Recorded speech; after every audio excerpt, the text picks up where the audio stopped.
वस्सिहतक क़ब्ल सकमिक, आए लोगों अपनी सेहत की कदर करो बीमारी के आने से पहले। अभी तुम जवान हो, अभी तुम सेहतमंद हो, अभी तुम हट्टे कट्टे हो, तुम्हारे बदन में कोई बीमारी नहीं है, अभी तुम जो अमल कर सकते हो वो बीमारी क्या हालत में नहीं कर सकते हो।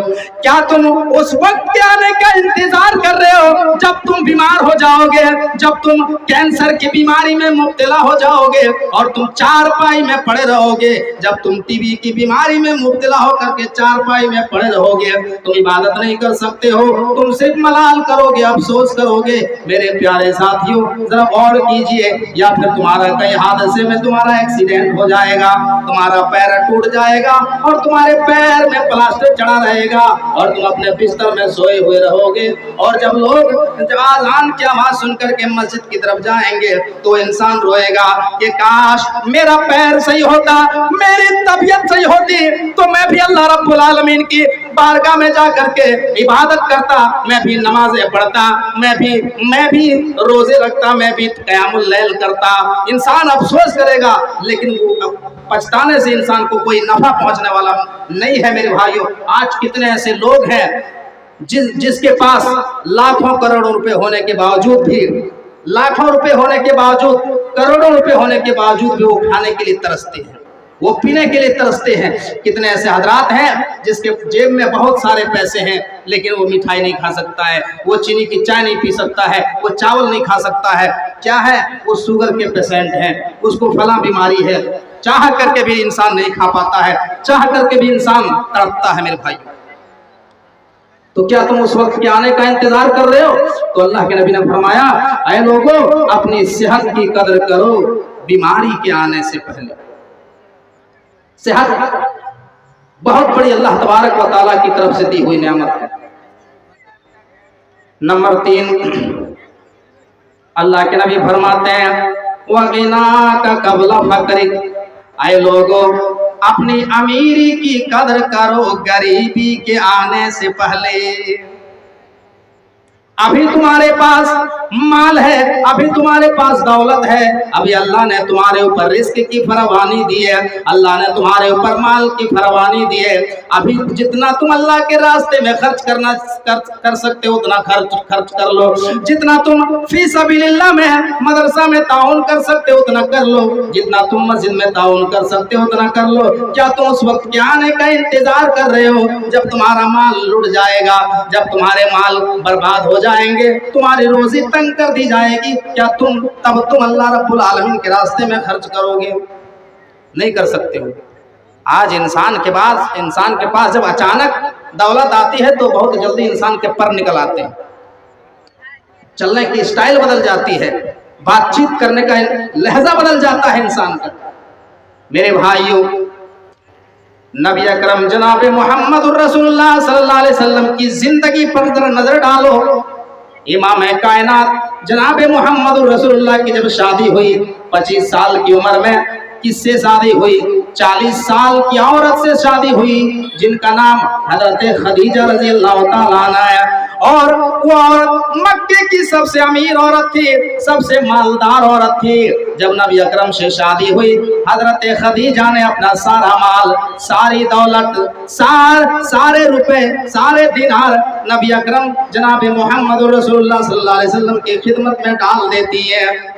लेकिन मेरे भाइयों, नबी अकरम जनाब मोहम्मद रसूलुल्लाह सल्लल्लाहु अलैहि वसल्लम के रहने की स्टाइल नहीं बदली, आपके बातचीत करने का अंदाज नहीं बदला।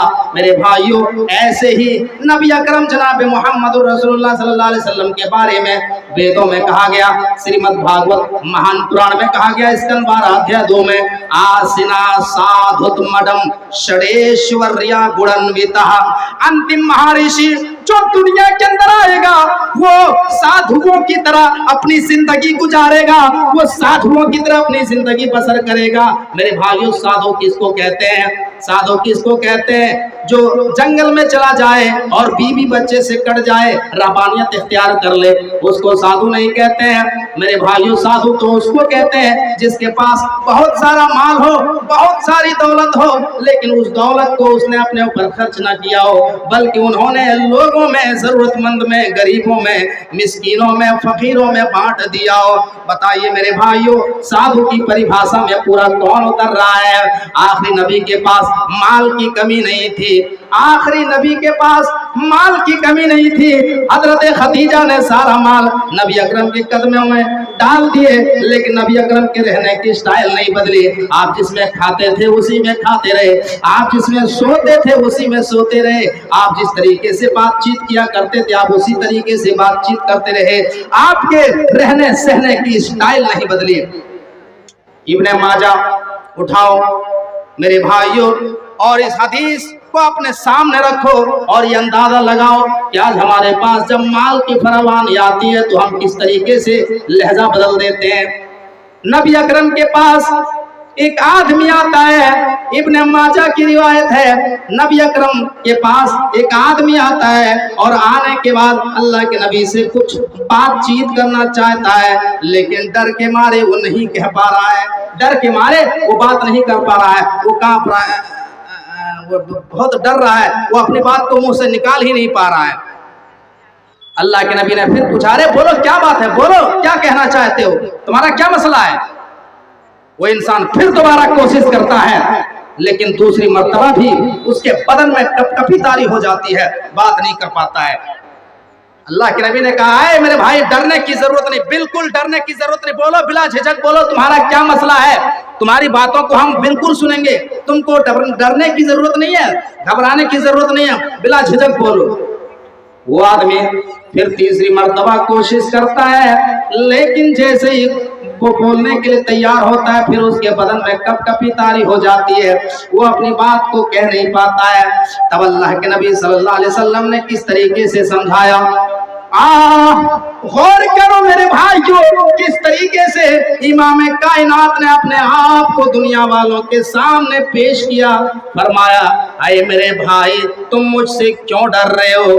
अरे मेरे भाई मैं भी तो उस माँ का बेटा हूँ, मैं उस आमिना का बेटा हूँ जो गोश्त को कढ़ाई में तल लिया करती थी, तेल में तल लिया करती थी, और उस गोश्त को धूप में सुखा लिया करती थी, और कई कई दिन तक सूखे गोश्त के टुकड़े खाया करती थी। आए मेरे भाई मैं भी उस माँ का बेटा हूँ जो सूखे गोश्त के टुकड़े खाया करती थी, जो सूखी रोटी खाया करती थी, मैं उस माँ का बेटा हूँ। मैं कोई बादशाह नहीं हूँ, मैं कोई शहंशाह नहीं हूँ, मैं कोई MP नहीं, मैं कोई नेता नहीं हूँ। बताओ क्या बात है? जब इस तरीके से अल्लाह के नबी सल्लल्लाहु अलैहि वसल्लम ने समझाया, इस तरीके से आपने अपने आप को आपने उसके सामने पेश किया, तब उसकी हिम्मत हुई और वो आदमी बातचीत करता है। मेरे भाइयों जरा गौर कीजिए, आज हमारे पास जब माल की फरावानी आती है तो हमारी गुफ्तगू करने का अंदाज किस तरीके से बदल जाता है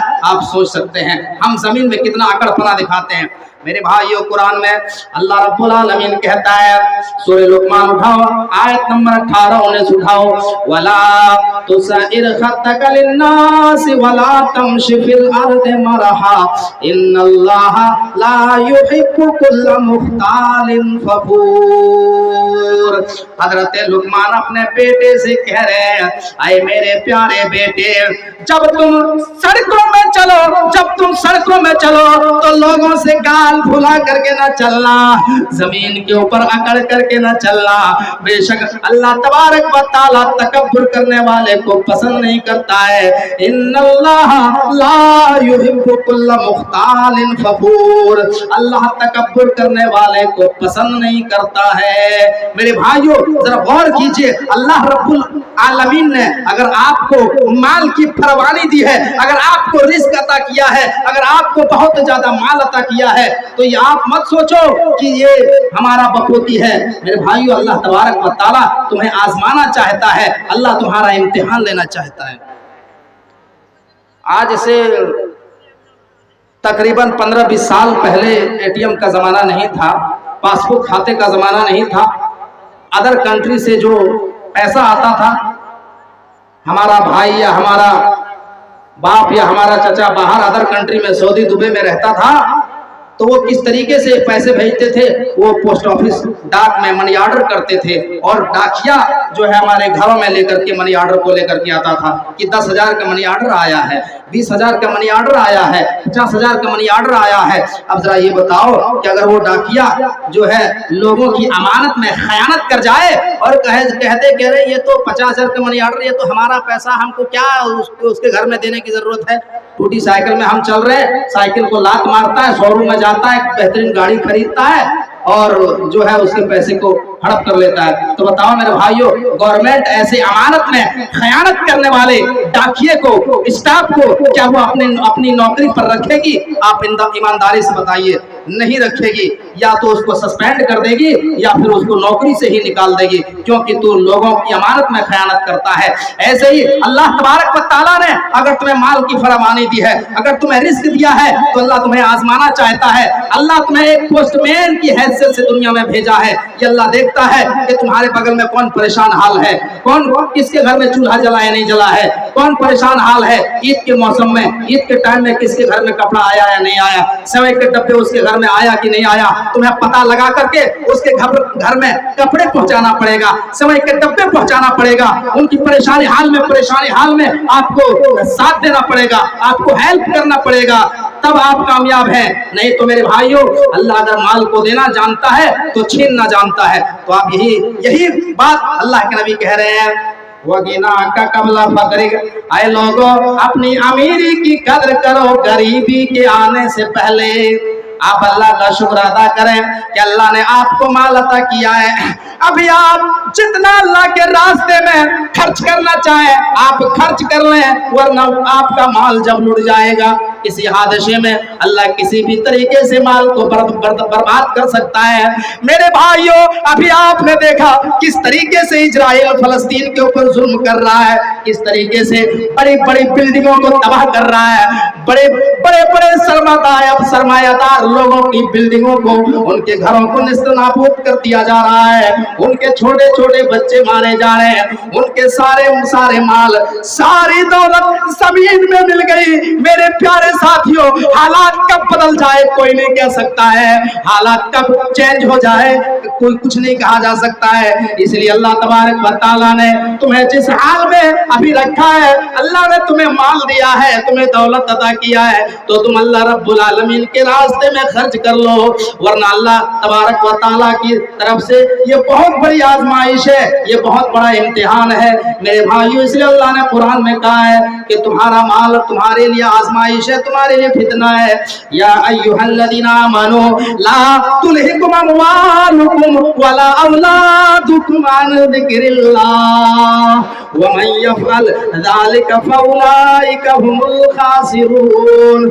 ईमान वालों, कहीं तुम्हारा माल और तुम्हारी औलाद तुम्हें अल्लाह के जिक्र से, अल्लाह की भक्ति से, अल्लाह की इबादत से दूर न कर दे। और इतना याद रखना, जो लोग इस दुनिया में माल हासिल करने के चक्कर में, जो लोग इस दुनिया में रोजी कमाने के चक्कर में हलाल और हराम में फर्क नहीं करते हैं, नमाज की पाबंदी नहीं करते हैं, रोजे की पाबंदी नहीं करते हैं, अल्लाह के रास्ते में माल को खर्च नहीं करते हैं, दुनिया में जो है गलत तरीके से रिस्क हासिल करते हैं और अल्लाह की इबादत से दूर हो जाते हैं, कुरान से दूर हो जाते हैं, तो ऐसे ही लोगों के बारे में अल्लाह कहता है वमन यफ़अल ज़ालिका फउलाइका हुमुल खासिरून। तो यही लोग कल कयामत के दिन खसारा उठाने वालों में से होंगे, यही लोग कल कयामत के दिन नुकसान उठाने वालों में से हो जाएंगे। और एक जगह अल्लाह ने कुरान में कहा इन्नमा अमवालुकुम व औलादुकुम फितना, तुम्हारा माल और तुम्हारी औलाद तुम्हारे लिए आजमाइश है। मेरे भाइयों, तो माल बहुत बड़ी आजमाइश है, बहुत बड़ा फितना है। अल्लाह तबारक व तआला ने अगर तुम्हें माल दिया है तो उसको सही तरीके से इस्तेमाल करें, उसका दुरुपयोग न करें, वरना अल्लाह तबारक व तआला हालात कब बदल दे कोई कह नहीं सकता है, कोई गुमान नहीं कर सकता मेरे भाइयों। इसलिए अल्लाह के नबी फरमाते हैं वगीना का कबला फकरिक, ऐ लोगों अपनी अमीरी की कदर करो गरीबी के आने से पहले। 3 चीजें हो गई। नंबर 4 अल्लाह के नबी फरमाते हैं वफराग का कबला शुगलिक, ऐ लोगों अपनी फुर्सत की कदर करो बिजी होने से पहले। अभी तुम्हारे पास टाइम है, अभी तुम्हारे पास वक्त है, अभी तुम जो अमल कर सकते हो वो बिजी होने के बाद नहीं कर सकते हो। जैसे जैसे तुम्हारी उम्र बढ़ती चली जाएगी तुम बिजी होते चले जाओगे, तुम मसरूफ होते चले जाओगे। मेरे भाइयों तो तुम वक्त के आने का इंतजार मत करो। कितने लोगों को मैंने देखा जब उसकी नौकरी नहीं लगी थी वो पांचों टाइम की नमाजी थे, वो अल्लाह रब्बुल आलमीन की इबादत पाबंदी से किया करते थे, लेकिन जैसे उसकी नौकरी लगी वो पांचों टाइम की नमाज तो छोड़ो, वो पांचों टाइम की नमाज को छोड़ करके सिर्फ जुमा की नमाज पढ़ने लगे और कहने लगे मौलाना साहब हमारी जब नौकरी नहीं लगी थी हम पांचों टाइम की नमाज पाबंदी से पढ़ा करते थे ऐ मौलाना, लेकिन जब से हमारी नौकरी लगी है हम पांचों टाइम की नमाज नहीं पढ़ पाते हैं, हम सिर्फ जुमे की नमाज पढ़ते हैं। मेरे भाइयों तो आप वक्त के आने का इंतजार ना करो, आप समय का इंतजार ना करो। वफराग का कबला शुगलिक, ऐ लोगों अपनी फुर्सत की कदर करो बिजी होने से पहले।